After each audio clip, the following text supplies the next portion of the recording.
बिहार के अंदर हम सब जानते हैं कि भूमि की कमी है। जमीन की कमी है तो अदानी को 1 रुपए में कौन सी जमीन दी जा रही है? मगर जब किसान कहता है मेरे बच्चे को बिजनेस चलाना है, कारखाना खोलना है, फैक्ट्री खोलनी है, तो अमित शाह कहते हैं भैया बिहार में जमीन नहीं है। आरजेडी ने कहा कि मंदिर नहीं बनने देंगे और समाजवादी पार्टी राम भक्तों पर गोली चलाती है। तो एनडीए की बीजेपी की सरकार जो बोलती है वो करके भी दिखाती है। उत्तर प्रदेश में तो ये ऐसे दौड़ता है माफिया की छाती में कि फिर सपा और उसके पार्टनर्स को केवल और केवल उसके यहां फतिया पढ़ने का ही अवसर मिलता है, बाकी कोई अवसर ही नहीं मिलता है।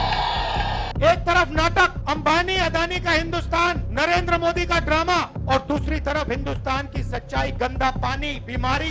बाकी हिंदुस्तान गंदे पानी में नहाएगा, नरेंद्र मोदी जी के लिए साफ पानी आएगा पाइप में, तालाब बनाया जाएगा, मोदी जी ड्रामा करेंगे।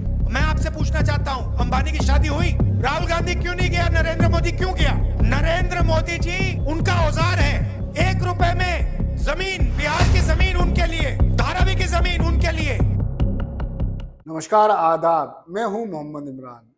बिहार विधानसभा चुनाव का प्रचार इस वक्त चरम पर पहुंचता जा रहा है। भाजपा और कांग्रेस आमने सामने हैं। सहयोगी दल दोनों ही पार्टी के पीछे रहकर मुखालफत कर रहे हैं। आज कांग्रेस के सांसद और वरिष्ठ नेता राहुल गांधी ने सीधे प्रधानमंत्री नरेंद्र मोदी पर वार किया।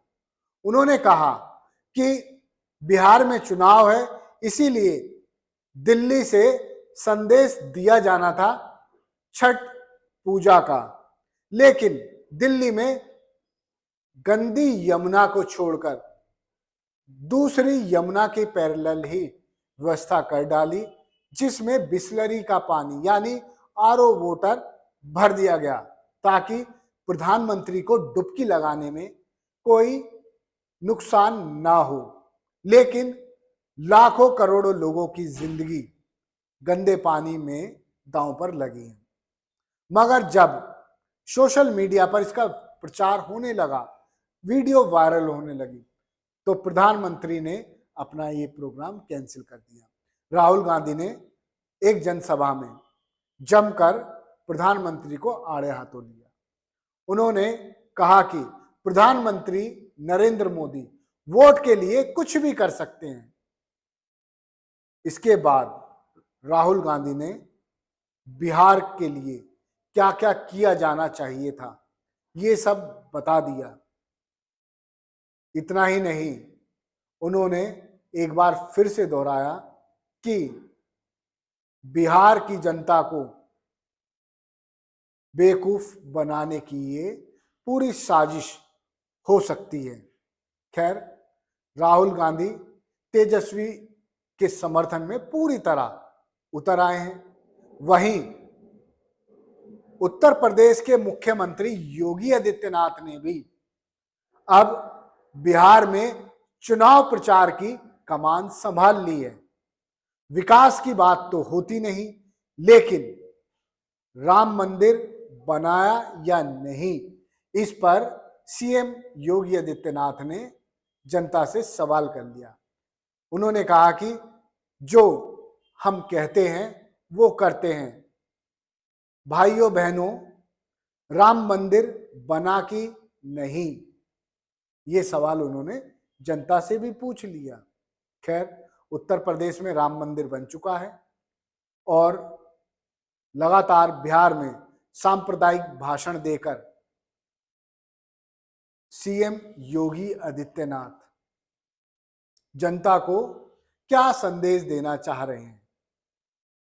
कभी बुर्का या विकास की बात, तो अब राम मंदिर और बुलडोजर की बात।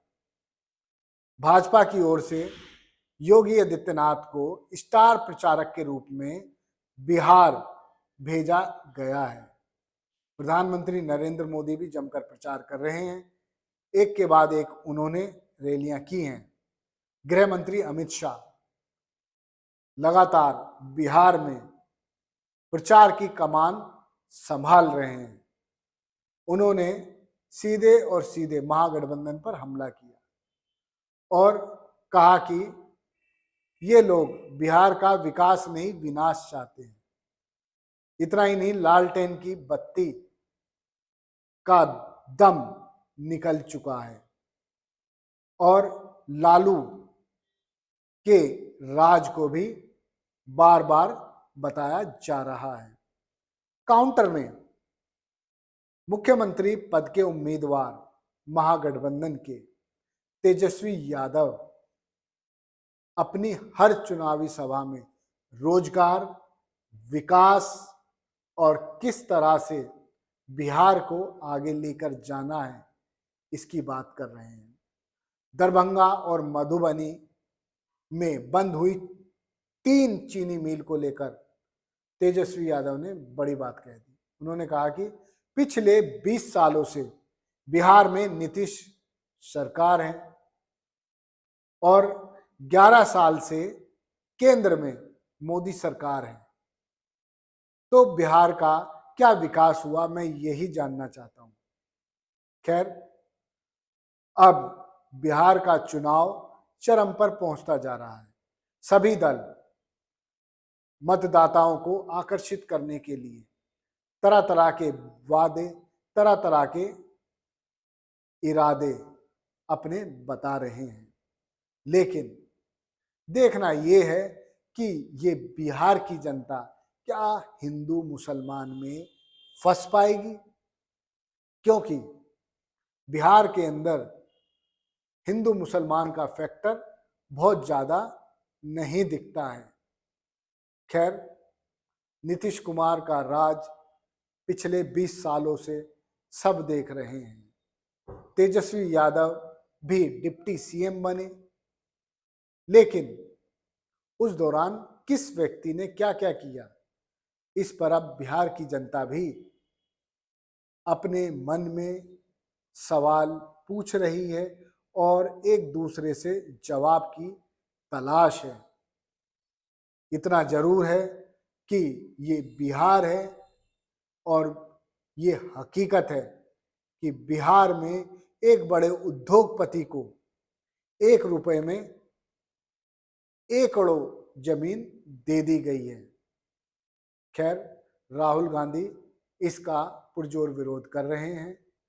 राहुल गांधी ने बिहार में वोट चोरी के खिलाफ रैलियां निकाली और जनता के बीच संविधान को लेकर पहुंच गए। अब 14 नवंबर को क्या रिजल्ट आएगा ये तो वक्त बताएगा, मगर फिलहाल चुनाव प्रचार का शोर बढ़ता जा रहा है। धन्यवाद। देखते रहिए जय हिंद जनाब। चैनल को लाइक और सब्सक्राइब करना ना भूलें। जय हिंद।